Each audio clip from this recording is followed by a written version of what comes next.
Fund उड़ ना मिली था काम धंधा करावेला।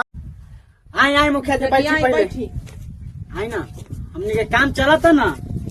काम चली था कौने काम चली तू रे? रौरे के साइकिलिया का होल चोरे बहन का लोड़ा बात बताओ हमार साइकिल का होल बताओ ना तो फंड के बदले लाभ ले जाओ बढ़िया बात। दे दे रे बाबू अपना ही आदमी अथी मुखिया जी। लो अपने आदमी हो तो दे देता नहीं। लो मेहनतियों साला बेचारे गए। रुको जरा सबर करो, बोला धक्का बुक्की नहीं करने का, आराम से लेने का। हाँ प्रणाम मुखिया जी।